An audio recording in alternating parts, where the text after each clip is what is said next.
universal, worldwide. Anyone, everyone can play it, and it has evolved, is because it wasn't tampered with and editorialized within the community. So I wanted the literature that I wrote to be that way. I could just go straight to where the soil was, where the fertility was in this landscape. And also, I wanted to feel free not to have the white gaze in this place that was so precious to me, which is the work. And you will maintain this safe place for yourself, for your art? You don't think you will ever change and write books that incorporate white lives into them substantially? I have done. In a substantial way? You can't understand how powerfully racist that question is, can you? Because you could never ask a white author, when are you going to write about black people? Whether he did or not, or she did or not. Even the inquiry comes from a position of being in the center. And being used to being in the center. And being used to being in the center. And saying, you know, is it ever possible that you will enter the mainstream? It's inconceivable that where I already am is the mainstream. Oh, no, that wasn't the implication of my question. I think you are very, very much in the mainstream. It's a question of the subject of your narrative, whether you want to alter the parameters of it, whether you see any benefit in doing that, or will you clearly see disadvantages in doing it from your own point of view? Artistic disadvantages. There are no pluses for me.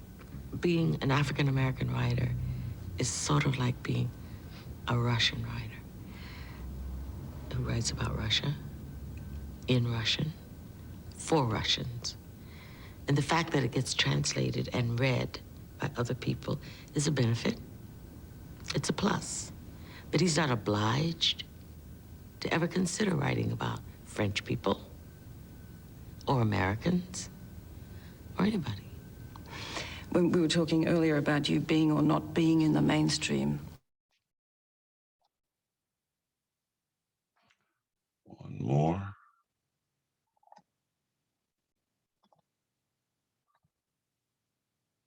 At a Dallas area event with local officials, Mark Cuban said that white people must have uncomfortable conversations about race. Cuban said from experience the instinct when discussing race as a white person is to get defensive, but that must change to see progress made. So, Shannon, do you find it difficult to discuss race with white people? I do. Because, Skip, if you talk all the way real about America and try to have an open and honest dialogue, conversation with white America, then it would go to the fact, it would tear down the very foundation, the very fabric in which they said America was built on. America was not built on freedom. America was built on racism. And the backbone, the lifeblood, the economy of America was built on the backs of slaves. That is fact. And racism is so ingrained in America because, Skip, from the very first time when you brought those slaves over in 1619, you had someone to look down on. You robbed him of his given name. You robbed him of his dignity. You robbed him of his humanity. You told him he was less than. You treated him as less than. And then somehow you say, what? That America is what? America is how? He never received that. You got 250 years of free labor. 250. Because, Skip, let me tell you how this works, Skip. When you hire someone to do something, either you can't do the job or you don't want to do the job. So which is it? So as America was thriving, who was doing the work? The workers. It wasn't you. Not only were they working in the field, they were taking care of your kids before they could take care of their own. So this notion that America, white people, we did all this. No, you didn't. Skip, and then you have to look. The greatest purveyor of racism and violence is the American white man. No race of people have suffered more on American soil than the black. No one. To this day. So you had 250. I mean, you could argue the Native Americans. But Skip, they weren't enslaved for 250. No, they were not. Now, they were just murdered often and their homes taken from them. That's what happened. I got it. And I'm just saying, for on balance, yeah. yes. And the thing was, Skip, and they still did it, and they did it. Yeah. See, guess what they did? So they've been stealing and looting since the inception of America. True. So when you talk openly and honestly about what they did to the American black, and then you're like, oh, get over that. That was so long ago. That's ingrained. Years and years, Skip, where you don't have any income. So great-grandfathers had sons and sons and sons that had nothing. They had no wealth. While they were passing it down from generation to generation, he was a slave owner. His son was a slave owner. His son became a slave owner. His son became a slave owner. You see how that wealth kept going down the line? Where we were having to start from scratch and Skip because, you couldn't read. A lot of these guys, they couldn't read. And if they caught you reading, they beat you or they killed you. So it took us a long time. And those were the one happened to be the few that overcame. Yep. So if we have open and honest conversation about what America is and how America came to be, how do you tell the story without telling about the American slave and his significant role in American history? But they'll tell you about George Washington. George Washington had slaves. They'll tell you about Thomas Jefferson. He owned slaves too, but he wrote the Declaration. You see, Skip? But he wrote the Declaration of Independence. What about them slaves that he had? What about... He even had kids with him. Yeah, and that wasn't by choice. Stanley Hemings was 14 years old. Yep. So in other words, and he took across state lines and across seas for immoral purpose. But that's Skip. I don't want to get too far to that. But you know what I'm talking about. So if we tell the story of America in its totality, truthfully, honestly, white America can't deal with that, Skip, because they want to feel that we discovered it because we wanted a better way of life and we yada, yada, yada. But that's not it. And so you're going to have to rewrite history. All those history books will have to be burned. Instead of sidebars and footnotes, the African-American would have to be featured very prominently. And I don't know if America really wants to do that. I really don't. Have you ever sat down and had a conversation with a white man about race relations like you just had with because anytime we talk about race, the first thing they talk about, well, Shannon, what about the black-on-black crime? What about the violence in Chicago? You see, it's always, Skip, I got to shift it. I don't want to talk about, let's talk about this head on. Let's talk about what you did, how you robbed and pillaged and looted Native Americans of their land, and how you enslaved, brought men and women to cultivate this land, to grow. Skip, cooking. Who did all the cooking?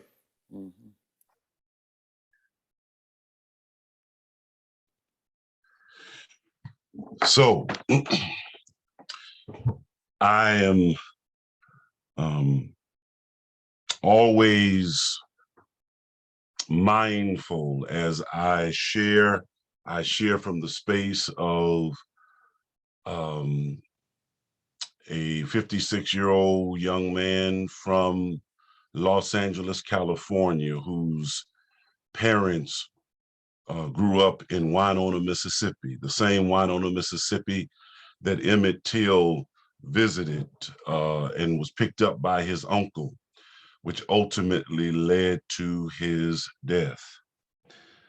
Winona, Mississippi, a space and a place where, as my 88-year-old mother would say, was a usual occurrence, lynching, a usual, nothing out of the ordinary, sanctioned by law enforcement, with a blind eye and a turned head. And so I'm mindful that as I share story, as I am a part of this inaugural gathering, of which I appreciate, but I also come with a burden from the ancestors, my ancestors, to tell the truth.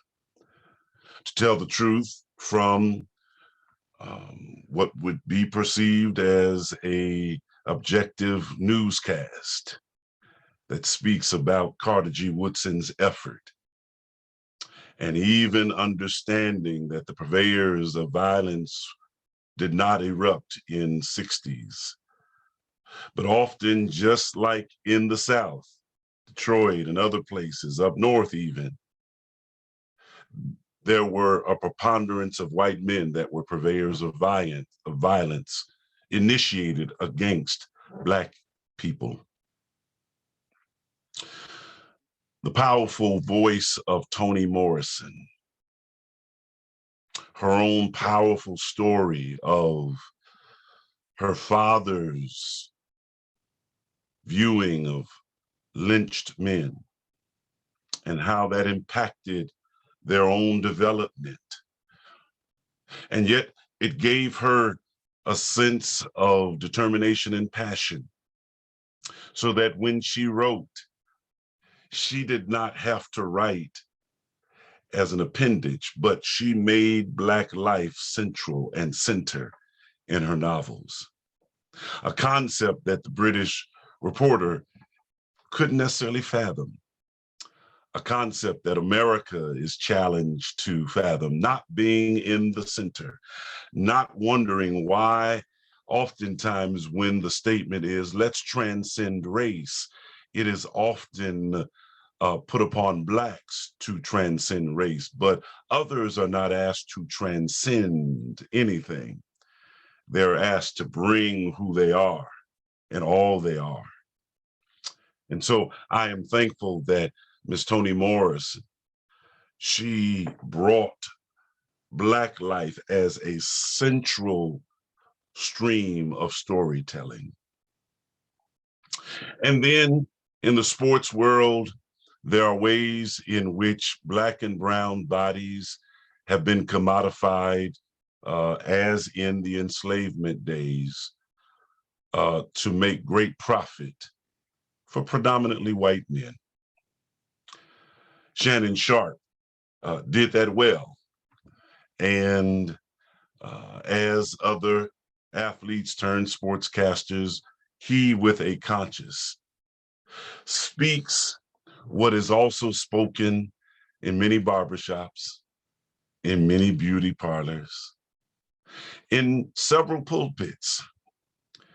And that is the challenge of white America to have honest conversation, and yet desiring to engage in a continual sense of cognitive dissonance in many facets of life, where there must be a reason, rationale, and justification for dehumanizing human beings. There must be some type of rationale for why grown white men would bring their children to a public square to see the lynching or the burning of another human being. Has to be. There must be something wrong with their spirit, something wrong with them, something wrong with them. Of course, Shannon Sharpe knew, as many of us have known, that that is a lie. And yet, that is the plight of Africans in the diaspora of the Americas. And so the question is, how do we tell? What do we tell? Whom do we share these stories with? As I was blessed to be pastor of the Mount Airy Baptist Church, prior to Mount Airy Baptist, I was blessed and honored to be assistant pastor of a very cutting edge congregation that introduced me to the Industrial Areas Foundation before Metro IAF, the St. Paul Community Baptist Church in Brooklyn, New York, where the Reverend Dr. now Bishop Johnny Youngblood introduced his congregation of several thousand to a psychodrama, their telling of the psychodrama based on the word, Swahili word coined by Dr. Ani Maafa, M-A-A-F-A, Maafa, which is a Swahili word which means the great calamity, the great suffering. It seeks to describe what we in popular Western culture call the transatlantic slave trade, the Middle Passage. And Dr. Youngblood and the wonderful people of St. Paul understood at very base the national impact and international impact of the great calamity that occurred over 4 centuries, where fully human beings, artists, healers, craftsmen, were stripped from their land. We're told that God ordained them to be enslaved, snatched and negotiated away from their land, led on voyages where millions did not make it, but rather than to go to a strange world, many of them chose to jump overboard because they would rather have they and their children not suffer the atrocities of an unknown world. The process of being told that you will never go back to your land, that your land was for someone else's usage, that God said you were to be their slaves. The conditioning of fully human beings to be conditioned to believe that they were less than. How do you share that story? Well, from St. Paul in Brooklyn to Mount Airy in Bridgeport, this 2.5 roughly hour psychodrama uses dance, theatrical vignettes, monologues, and very, very graphic theatrical presentations to talk about, to evoke the pain of what is it like to go from being fully human to being conditioned to be thought of, to have all of the institutions, the arts, law, medicine, to be told by the medicine journals of that day that to dare to want to be free, to run away, was a medical condition and a disease. That you should not want to run away, but you should be happy because God has blessed you with a place so you're no longer in the savage jungles of Africa. Oh, Africa? The place where diamonds and minerals and so much of the world, the Western world, has raped and pillaged. The stolen legacy of Nubia, the stolen legacy of Egypt, Kush. Oh, that savagery, Africa, that you have convinced many to believe to be less than and only full of jungles. What is it like to share and to gather 250 people who live in Bridgeport and live in other places, who themselves see the modern day impact of redlining, the modern day impact of living in one of the richest counties in the country, and yet 15 minutes away, largest number of hedge funders, third largest number of hedge funders in the world, and yet in Bridgeport, one of the widest gaps of 4th grade reading of Black and brown young boys. How do you tell that story? Well, for about 2.5 hours since 2002, 2004, we've shared our story, a story that involves the pain of being conditioned to think you are less than, to think that you are the purveyors of violence without realizing that it is really the white nationalists who would, as many of us have seen Elmina Castle on the shores of Ghana, When you go there, you see a church on the top floor, and beneath the church lies the dungeon where my ancestors laid. So they worshiped their God on top, yet kept human beings on the bottom. And they called us savage. And so the exploration of invoking the pain of the past, oftentimes what many of us don't want to deal with. But we believe, just like in the world of addiction and recovery, the way out is really back through.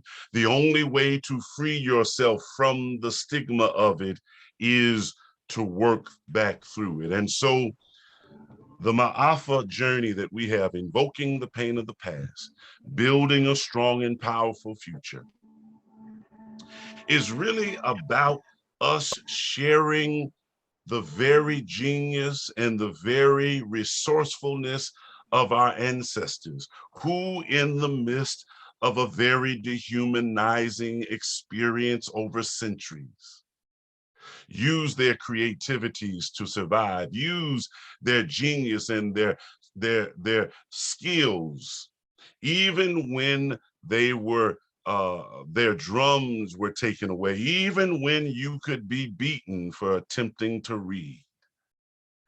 The stories of the Ma'afa are really the many stories that some are famous, that we know, but many of the stories are unknown, like the story of Celia. Celia was a slave girl who was raped repeatedly by her slave master. And yet, one day she had enough. When he came to advance himself to her, even after she was pregnant by him, she ended up killing him.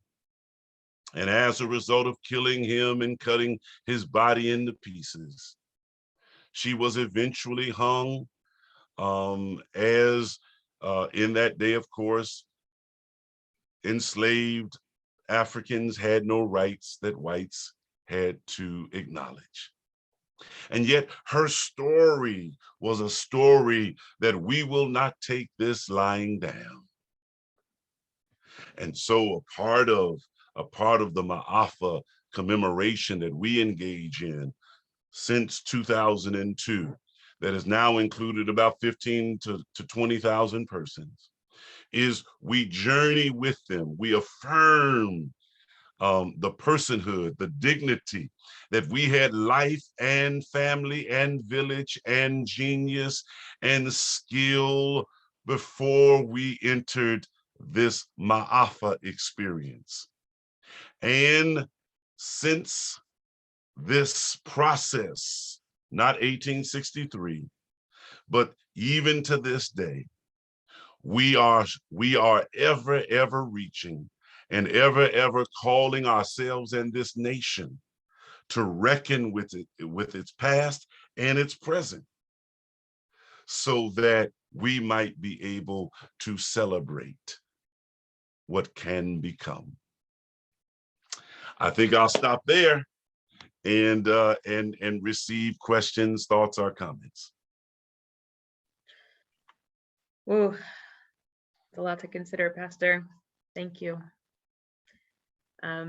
Folks, I've seen a lot of you nodding along, and I think we're a full Zoom screen here, a little more than a full Zoom screen, but I think we can either use the raise hand function, or you can literally raise your hand and be able to ask your own question. I don't think you have to send them to me.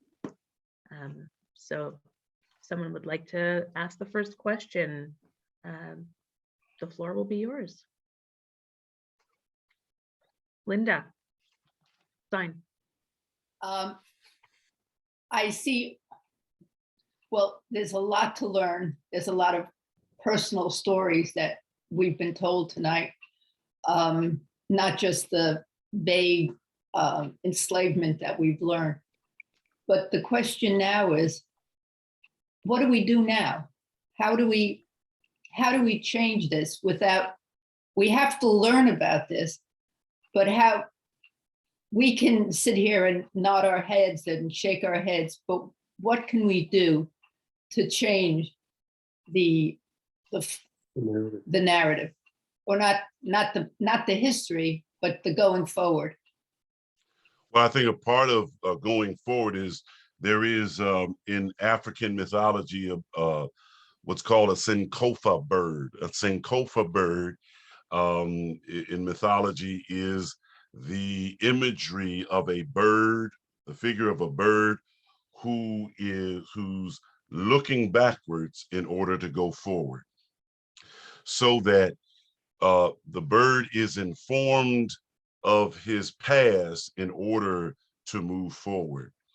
I think a way to respond to that question is, in your generation, at least what I hear, I could be wrong, but in your generation, there is a concern that the succeeding generations of Jewish people are concerned that the succeeding generations do not have the same passion for the stories, the Jewish stories. In the same situation, there are ways in which in effort to go forward, there is a disconnect in many African-American African-American communities to disconnect very real historical events with present realities. And so it took a George Floyd, it took a Trayvon Martin, it took Freddie Gray for people to say, oh no, this was not just history. Some of the policies and some of the structures and some of the mindsets are still with us today. In the Constitution, African Americans are still considered 3/5 human beings. It was not erased, it was just amended. So oftentimes it's the same, I would say, the same concern that some I've heard in the Jewish community have about succeeding generations disconnecting the Holocaust, disconnecting the horror of that to this present day, go in the name of going forward, and how the concern is, no, don't disconnect them. All right, use them as fuel. So we say never again. A part of the reason why there's such the fight about voting rights right now is because there were many people who remember what it was like before African Americans had voting rights. And there are people like my 14-year-old son, there are people like all these like young adults who think that is only confined to history books and don't realize that that's a very real possibility right now.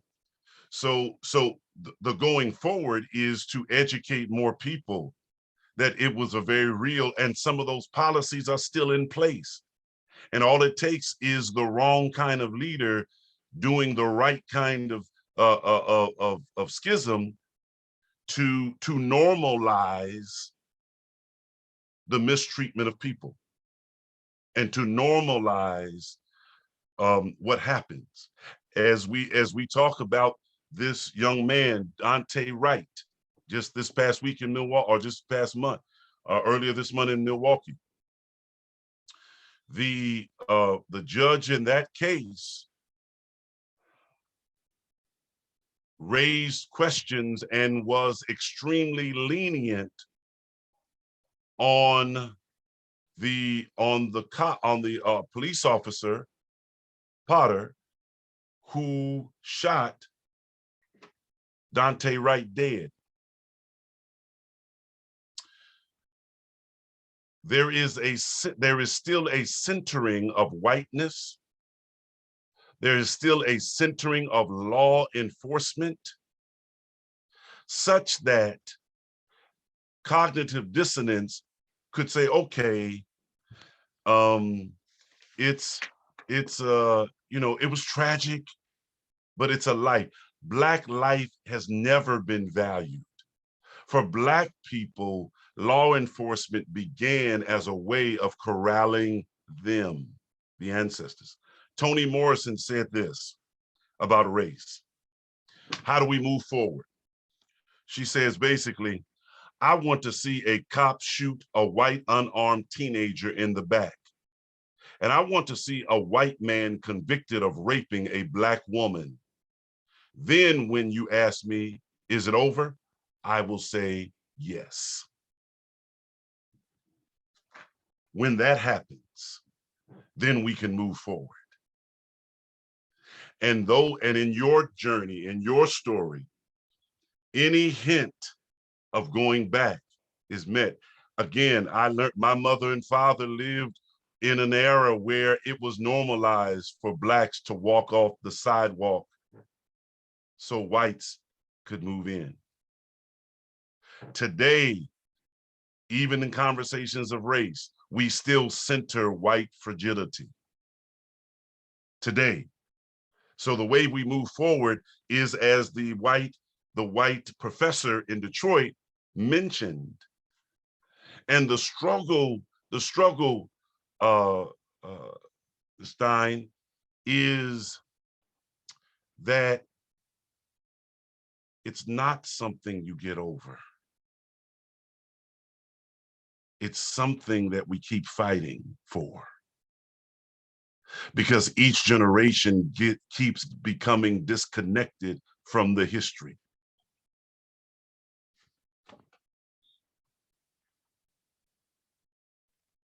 Thank you. Thank you. Next question, Linda Lerman. It's not really a question, more of an observation. Over the last 16 years, I worked at Norwalk Community College, and I had previously only been in academic research libraries, primarily all white graduate students, with occasional some kind of teaching minority subjects. But when I went to NCC, I discovered an entirely different world. And I realized quickly through assistance from colleagues there that the real goal for us was to help students who weren't coming in at a level that white students were, that needed a boost, that needed to be brought to a situation where they felt that they were at the same ground level as incoming freshmen. And they needed a lot of assistance. And they needed it from people who they trusted. They needed it from people who looked like them and who understood them. And that was really one of the main goals that occurred at the college, was making it a place where students felt comfortable to learn from all of their faculty and to take advice from everybody on staff. And many made it, some did not. Being the first in your family to go to college is a daunting experience, not to have support. And it's true for everybody who's a first-time college student. A lot of people coming from other countries were in that similar situation. But there's a built-in inequity in our system. And certainly in the educational system, that is very, very true. I think that there's certainly not enough being done in education in the state of Connecticut. There are a lot of other areas as well, but that's one that I'm most familiar with. And one of the things to think about is the way in which Black American history is taught in our schools, or is not taught in our schools, and to think about what we've been trying to do in the Jewish community about teaching the Holocaust through state requirements that it be infused into the 7th grade or into 6th, 7th, 8th grade, and coming up with curriculum to help teach it. And that worked really well for a period of time, but it's dropped off and people are not teaching it anymore. And we're trying to work within the state to try and make sure that new curriculum is provided, that it's integrated more rapidly. And so I look at that effort and the amount of time and energy that goes into that and thinking about how else can we help with inequity of the Black community as well. What kinds of things can we do through Connect that would allow us to at least move toward a direction that helps positively. And who should lead that? Who should be providing the background? Linda had mentioned, where do we start? Well, I know that Frederick Streets teaches an African-American history class at Norwalk Community College. He's taught it every semester for the last 6 or 7 years. The course has always been filled or nearly filled. And that's a place to start. Whether you take it for credit, you audit it. At least you know something about African-American history and the importance of viewing it from an African-American's perspective, from a Black American's perspective. And I can't recommend something like that enough, because otherwise we're reading through the lens of the authors who may not understand and don't fully see the picture and understand the integration in the lives of the people that they're talking about. I would take it a step further. Please. And say, beyond the pages, engage in conversation. Mm-hmm. And just like the Jewish community, the Black community is not a monolith. It's very complex.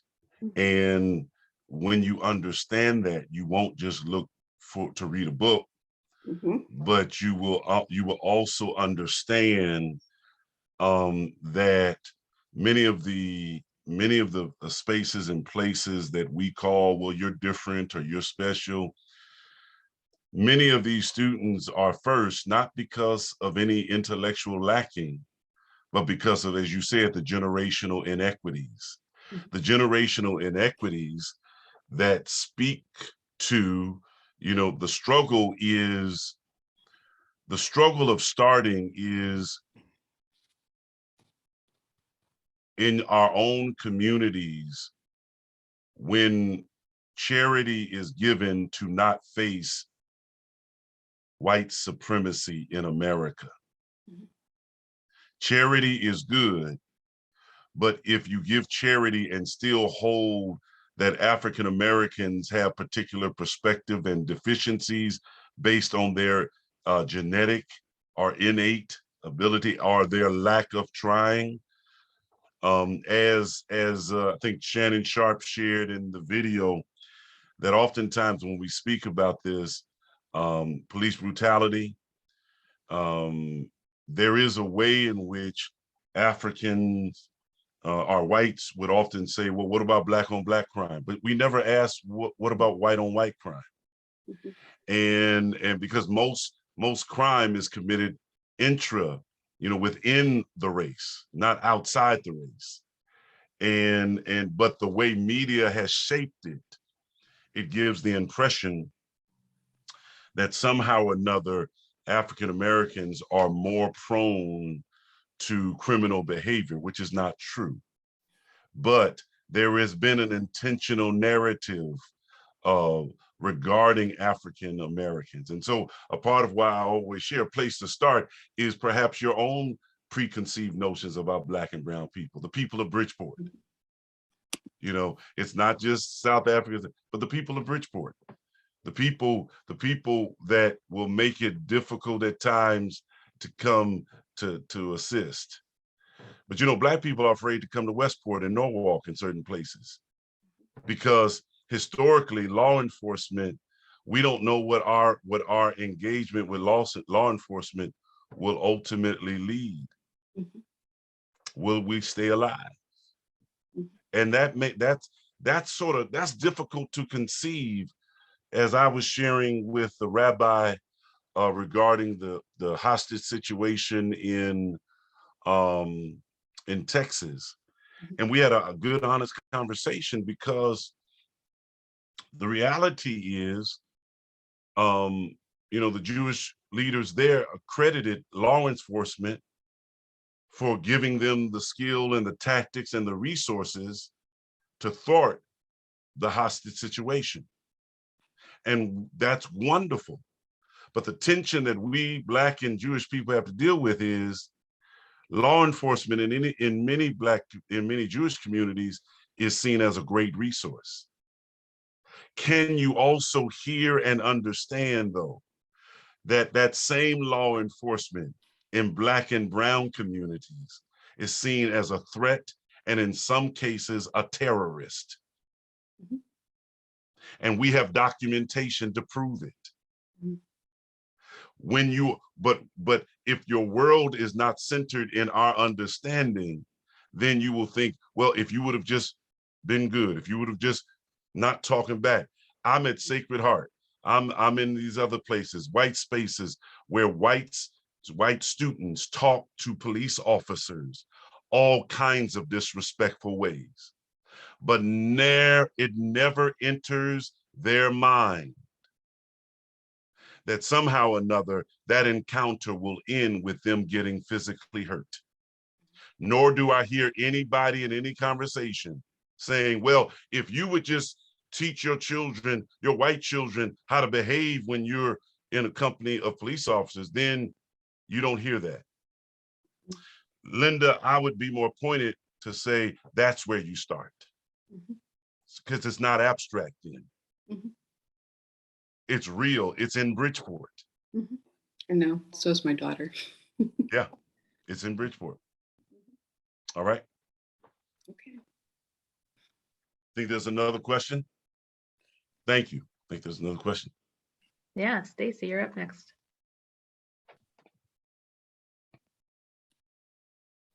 Sorry. So I don't have a question. I'm so frustrated, I think, with feeling helpless about our society in general, frankly. And I really wanted to talk about what Linda spoke about is education the key? Because there are so many fundamental inequities in every part of every system, from policing to education. It feels overwhelming. But I think when you come back to, okay, the way forward is the way forward that we have to have such a fundamental shift in the way we teach our children on a federal level. Yes, on a state level, we could work to put in curriculums, but I'm wondering if there's any push or any way that we could work on a federal level to totally revamp the education system so that history is reflective of reality. Because I think until we start at the very beginning with raising children from the very start, understanding the realities of this country and how this country evolved, how do we ever make sense and move forward? Am I articulating myself correctly, or Well, it's just here it is in the Christian Old Testament, and I think it may be in the Hebrew Bible, Jeremiah's dilemma and struggle as he faced unsurmountable odds. And the story was, or the response was, if footmen weary you, how can you contend with horses? The thought was that if what you are presently experiencing in terms of the persecution is bad, then how will you be? So the Ma'afa commemoration is stories that of faith, not just frustration. And there are stories of deep theological reflection and praxis, where one engages God around those very fundamental issues. And so for us, it puts into play the whole notion of chosen people, of divine right, of how this country came into being from some divine right to take over land that did not belong to you. That's so at a very core, and that is hard to look at, to realize that your core existence was a lie. And so cognitive dissonance says, no, something, It's something, you must have done something. The humbling reality that I share with you, when you're younger, you think that people just didn't do what they should have done, and we're going to do it better. That's why I Older. feel like we have to start so, like, we have to But here start so is what young. here's what I want to offer. Yeah. Humility says you're not starting anything. You're stepping into something that has already existed. You just didn't know it. Let's say that again. I'm sorry. Just I know. Yeah. Ruby Sales was a civil rights icon, but she received a medal, presidential medal for civil rights struggle. She's one of the freedom riders. Yeah. And she pushes back tremendously on the concept that she is an idol. And what she says is, I am my grandfather and grandmother's child. I am one of untold generations of freedom fighters in the long trajectory and fight toward freedom. See, the humbling process is to realize you're not starting anything. The humility is finding who's already doing it. That's And connected, right?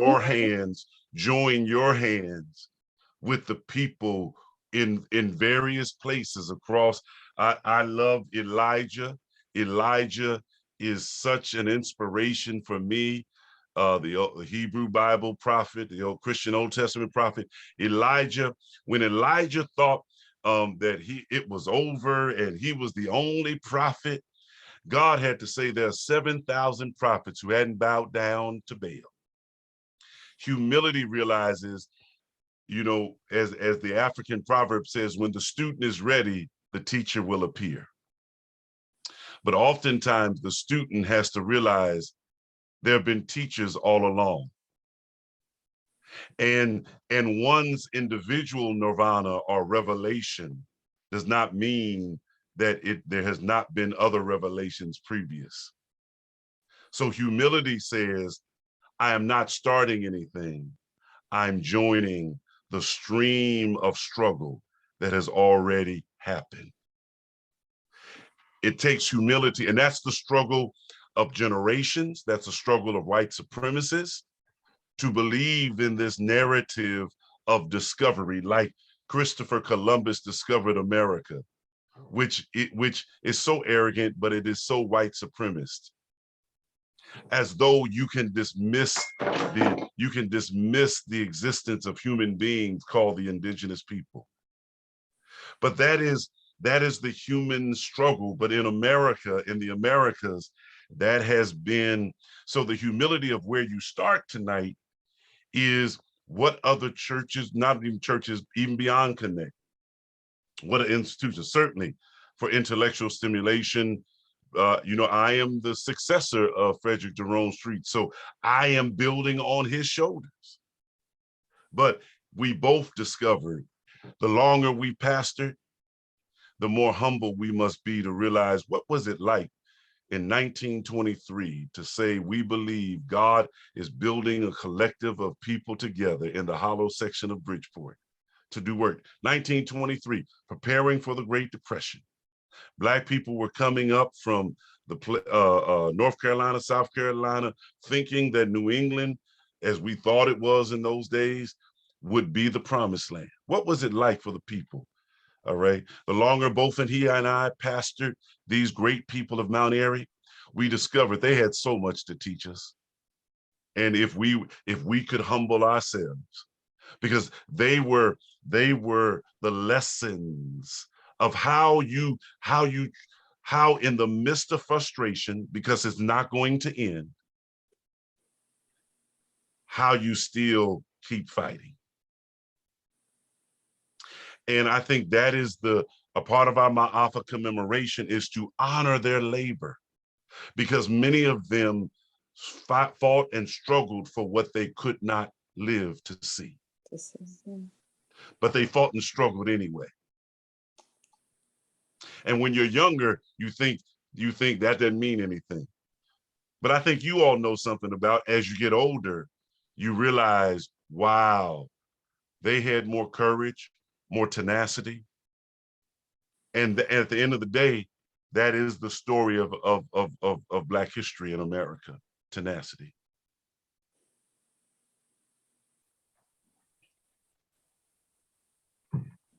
Thank you for these responses, Pastor.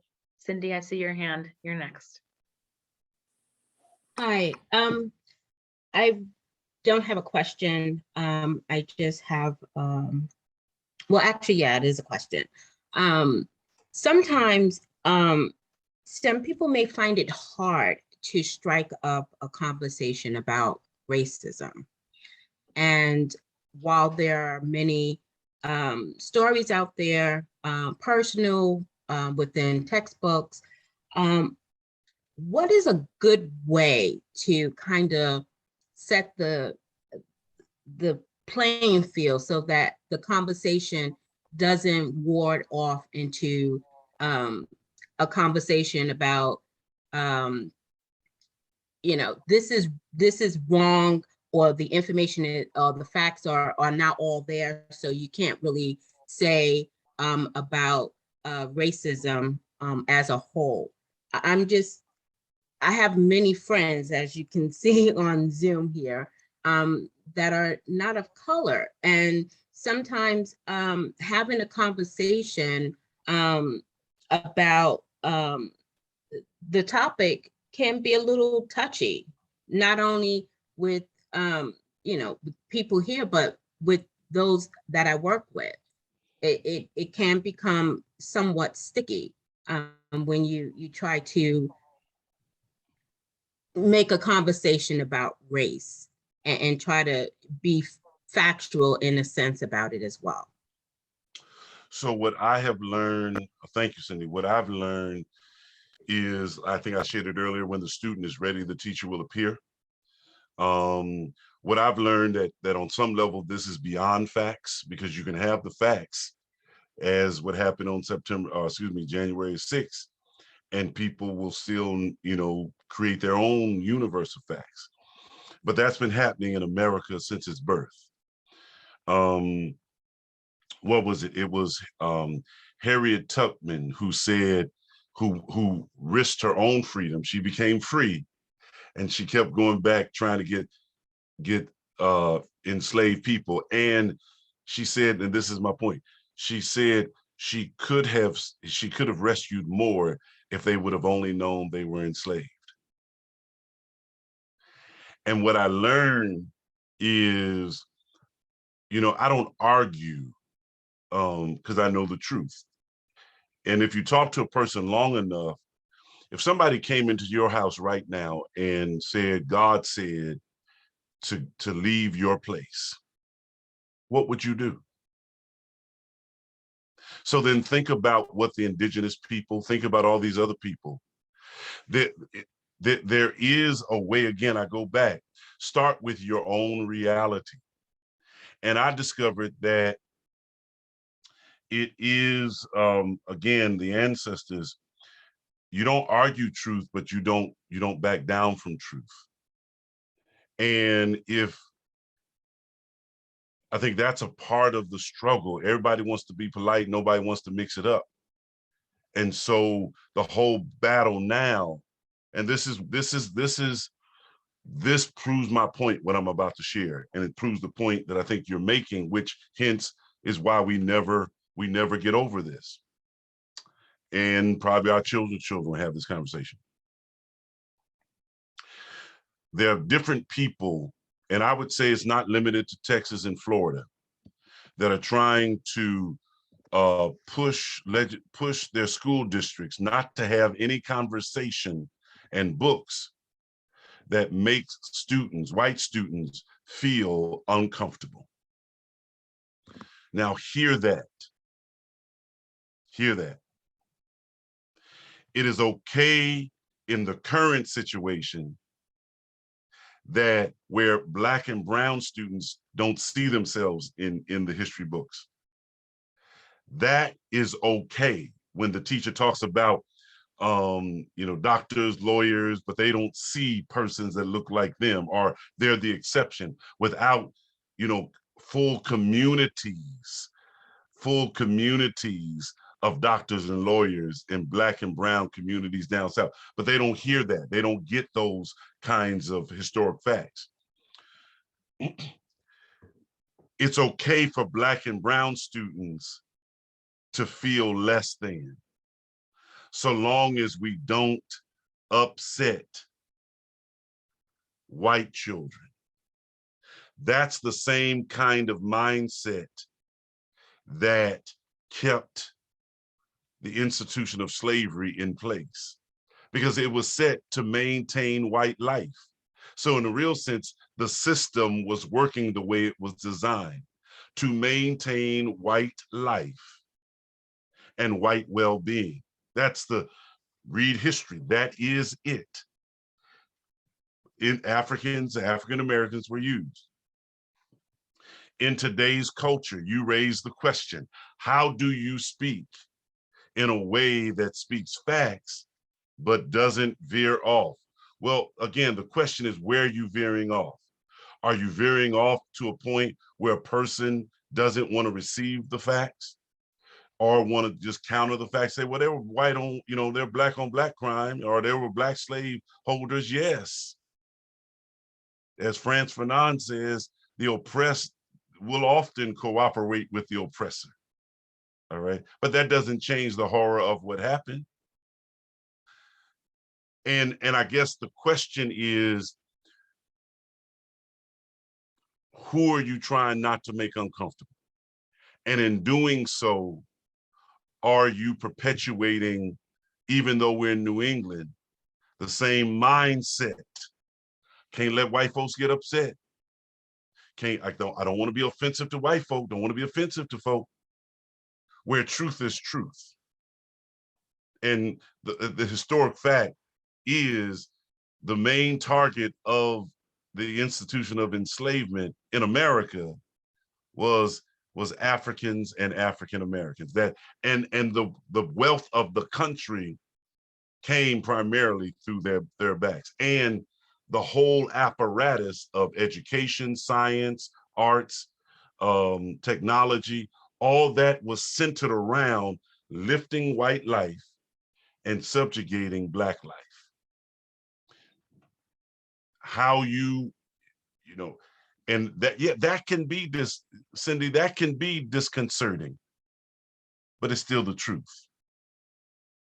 My mother grew up saying, and many people I know, all of us, whenever we're having a conversation in a mixed group, and then we say white people, because we were taught you can't say white people with the same bravado, or there will be consequences. The reason why I lift this story is some of those same people didn't have degrees, didn't have any of this stuff. Fannie Lou Hamer, what she had that some of us who may have terminal degrees, she had courage. And how do you develop courage? You get in it. And you come to a point to say, if I love you, then maybe I will take a risk. If it's in a place, I have white members of our congregation. And if they get sick, if something happens, I minister to them like they were a regular part of our congregation, but they too understand individual relationship does not mitigate centuries of systemic discrimination. I don't see a polite way of doing that, sister. I wish I could. There is no. You either have the courage to do it or not, or you grow to it. And thank God we can all grow in our courage. That's why we do the Ma'afa, because the ancestors give us courage. My grandmama gives me the courage to speak, because I owe it to her. I owe it to my grandmother and my grandfather. Thank you for that. And I wanted to respond also right there before I turn to Judith's question, that Cindy, I want you to know that you and your family are beloved in our synagogue community. And I really appreciate that you asked that question in the presence of a lot of white people. Like I wrote to you privately before, I'll share with everybody, I really would very much welcome learning what it is to be like, to be a Black Jew in our community and walking through the world. That's not experience that I have, but you've had it for much of your life at this point already. So Rabbi, can I take a risk right now? Please. That's the utter hypocrisy that I'm talking about in our country. Not what you just said, but the reality that Whoopi Goldberg had to be penalized for the way in which she described at least when I grew up at Union Seminary, when I had conversation with Jewish rabbi colleagues across the street at Jewish Theological Seminary, we both understood Judaism primarily at its core is a faith, is a religion. The conundrum that America has placed us in is, on most applications, Black, white, you don't hear of a Black Christian. She is a Black Jew, Jewish person. A part of the hypocrisy of this country is there is a way in which the goalpost has changed so that a woman, a Black woman speaking, because truth of the matter is, it's not totally about, we were taught Judaism and the Jewish people was a religion, and then it was conditioned and became a race. But a part of what we as Blacks in America, we don't get to put on any kind of application, Black Christian American. So the very categories we're penalized by, where oftentimes historically, and that's where, again, we lift this up as well. In America, Blacks have often had to choose between their faith and their culture.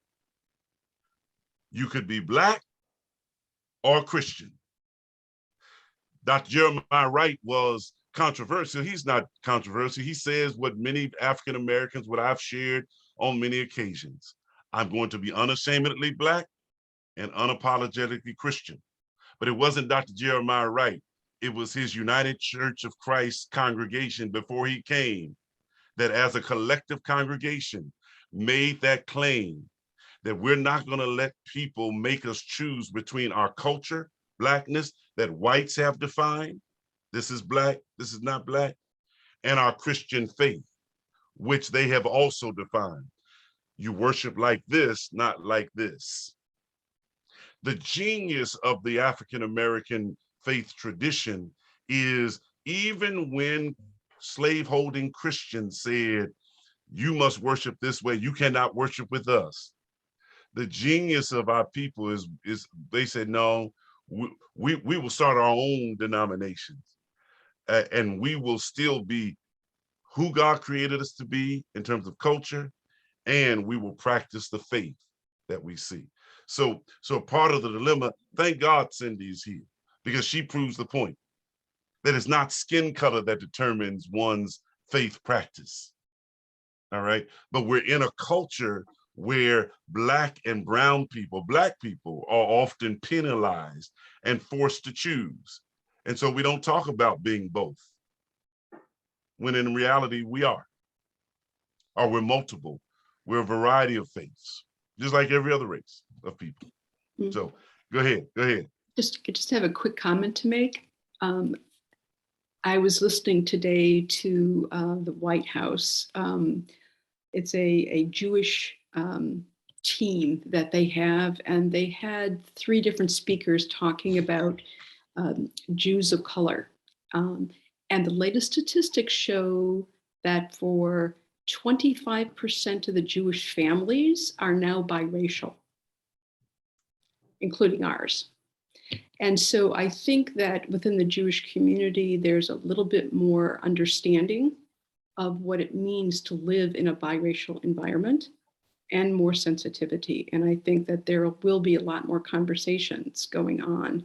And I think our social action committee might be at the forefront of that in our congregation. Hey, Judith had a question. Unmute yourself, Judith.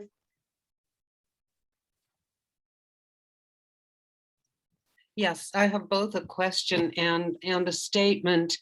A number of years ago, probably, I don't know, 5, 6, I don't even know how many years ago, I went twice, 2 summers in a row with a rabbi that I study with in Los Angeles to Poland. And I went twice to Auschwitz. And I'll tell you what had more impact on me than going to Auschwitz was being at the initiation of a new synagogue in Gdansk in an apartment, and the joy of that.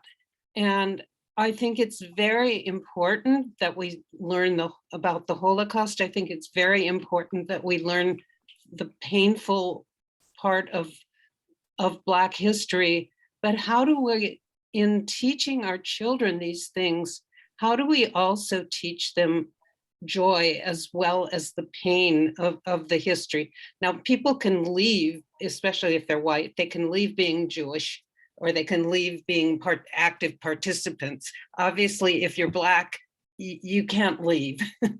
And so it's not a total analogy. But how, in learning all this sad and painful history, do we not wallow in it? And how do we carry both the going forward in joy and still learning and teaching and absorbing? So I believe in your tradition, there is an intentional grieving moment and grieving session, both when individuals die as well as seasons. Yes. The question is, when have Black people had a collective season to grieve the loss of life? You see, at least from what I understand from in Jewish circles, that joy comes from the very structured and very intentional space given for grief. The question is, when has that happened for Africans in America? I think because it's painful for white people and other people to see it, they want to quickly move over. And they want to quickly, the reason why we said invoking the pain of the past, because from our perspective, we have never grieved collectively. We have always been told, get over it, that happened all the time, while ignoring the very liturgical realities of lament in the Hebrew Bible and the Christian Old Testament. Lament is a very cathartic process. But share with me in your experiences where that happens in Black and brown communities, where it is very intentionally laid out. We quickly want to get to reconciliation without the repentance, because it's so disconcerting to hear that the nation you love has been the nation of terror on its citizens. So each question has said, what do we do? Or about what do we do? But from your tradition, you must sit in the terror of the lament. And I think what we do in our Christian tradition is it is through the music, it is through telling the Lord all of our sorrow and all of our struggle. It is through the worship and the liturgy that we find some ritual. For succeeding generations, it is the protest march. It is the activism that allows them to engage and to process. The young people of Ferguson, Missouri, they were given space to process. I was there when and I saw the space, and the blood was still there when Mike Brown stayed out in the streets for 4 or 5 or for several hours. And the young people asked, with all of your middle class, Black middle class and respectable connections of how the system worked, nobody had the leverage and the power to have the governor pull strings to take this body out of the street so that his mama could have the dignity to grieve in some level of privacy. See, I think joy comes in the morning. I did a play on the words. It's from your Hebrew Bible, but for us, reason why we do the Ma'afa is because our joy comes in our morning. MOURNING. And that's where I have so much more respect for my ancestors, because they didn't have any of these phones, they didn't have Google, they didn't have any of the written text, but they had the courage to keep getting up, not knowing if it would ever. Ta-Nehisi Coates said in 1861, the enslaved ancestors did not know that 1863 was going to bring levels of freedom, but they still fought. That's why we share. That's why over 10,000, 15,000 people have seen our Ma'afa commemoration, because we don't hide the savagery of this country. We put it on display, and the young people put it on display. So we gather similar traditions that you have, because as Jewish culture learned some of those practices, ancient Egyptian and Nubian, which were African people. And so the cycle of life, which includes death and the afterlife, as some believe, that's a part, and so is lament connected to joy. But many in America, particularly white in America, only want us to show those. Isn't it Psalm 130, at least in our Christian calendar, Christian Old Testament, our captors wanted us to sing a song, and we hung up our harps on the willow tree. For how can we sing the Lord's song in a strange land? We internalize that. And so joy for us is telling the story. All right, is anybody familiar with the Lambeth? The Lambeth. Are you familiar with the Lambeth? Okay, I'll share it at some other point. All right, Rabbi. I see Eileen, did you want to say something? Well, I was going to comment along the way.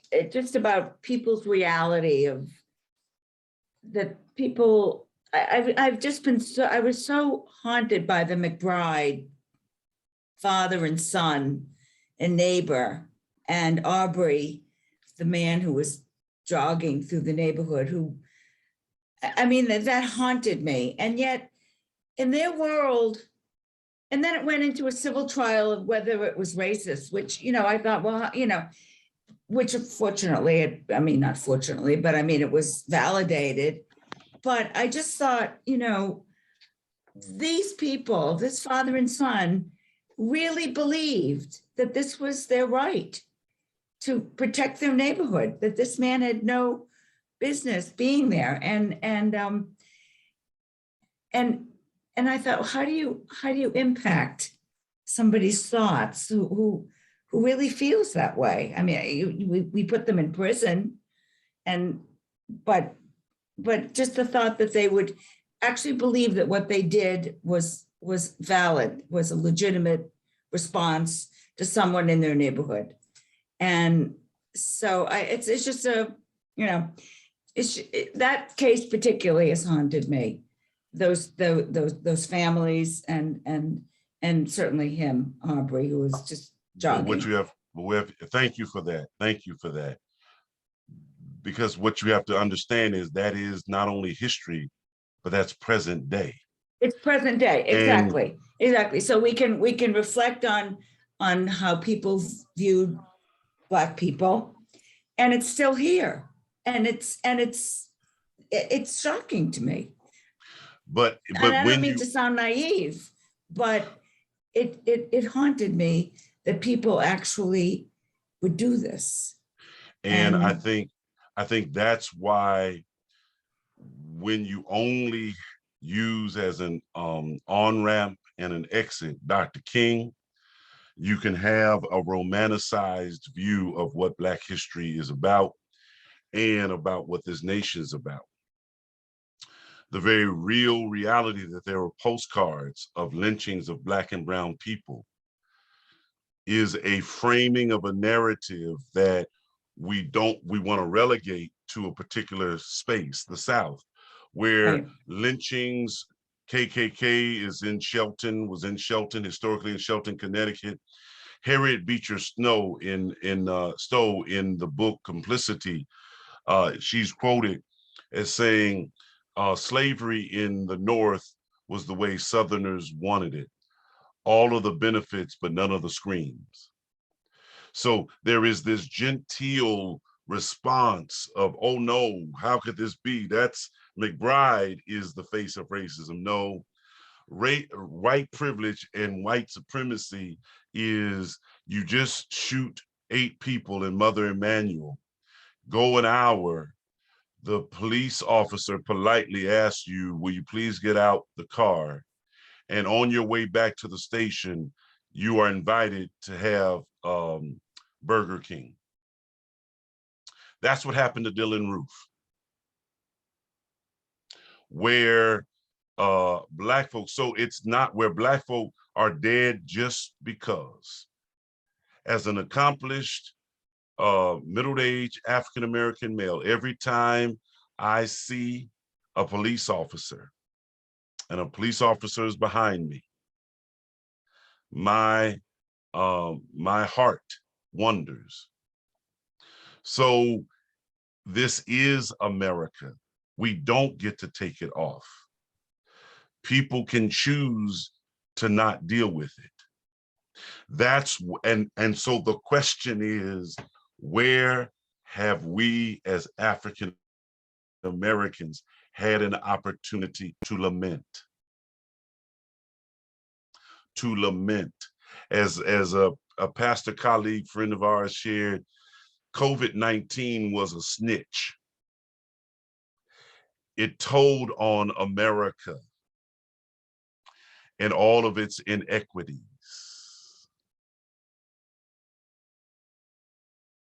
So Black history for us is the celebration that we have made it. No thanks to this country, but we have made it. Does not mean there weren't people of all races helping and trying to do, but ultimately, it was Rabbi Orkin in Temple in Westport. Temple Israel. As we talked about it years ago, he said the temptation, before as Connect was forming, the temptation for people is to go, is we all sort of, drive up into our moats. And, we pull up the drawbridge and we say, well, as long as it doesn't happen to me, as long as it's not mine. So we sort of live in these moats and these silos and so that's the That's the world as is, yet the world as could be through congregations organized for a new connect. We live in this tension, and there is not a straightforward answer. That's why John Lewis, that's why Dr. King, that's why all these people take on larger than life roles for us, because they knew it wasn't going to get better in their lifetime. But they still fought. Dr. King was manic depressive. He was a depressed person because he knew that it wasn't just the KKK, it was white clergy that he had to worry about. Because they, shh, quiet down, shh, too much, shh. Dr. King was viewed worse than Reverend Al Sharpton was during the latter days of his life. We don't want to deal with that. Black intelligentsia, sort of, who were trying to push it. White folks, certainly, when he spoke out against Vietnam. But we don't talk about that kind of king, because that's the role of a prophet. So you say, when is joy? Dr. King went to his grave without, now he had peace. He had resolve. And Reverend Dr. Senator Raphael Warnock, a classmate of mine at Morehouse, he continues that journey. But though he's smiling, heavy is the head that wears the crown. But it is the resolve to press on. That's why I say don't just read it, talk to somebody, talk to Ruby Sales, talk to people. If you see somebody that's having some type of program, find out what it's about, understand their perspective. Pastor Bennett, thank you. And thank you just doesn't express not nearly adequately the gratitude that I'm feeling to you this evening. And I know that everybody present is feeling for your teaching and your preaching and your honesty. The folks who select to come to a Black History Month program, from what I know of the people that I know here, and that's most of them, we have read books and we have participated in conversations, and yet your words hit hard and they hit right to the heart. And I want to encourage each one of us to not let whatever we're feeling and thinking this evening be done when we close our computer and go to bed. Our friends with Black and brown skin go through life every single day thinking about the issues that we've discussed tonight. And I think the message that I'm hearing loud and clear from you, Pastor, and that I knew before tonight, is that those of us who are born with white skin also need to be aware and be thinking about these issues, even if they don't affect us in the same way. They don't affect us in the same way, and yet they must. And so again, I want to thank Linda and Jeffrey so much for initiating this evening's program and being our sponsors, and to Pastor Bennett for your wisdom. And thank you all for being here tonight. Looking forward to the next time we can continue this conversation. Blessings. Blessings. Thank you. Thank Good night. you. Blessings. Thank you. Blessings.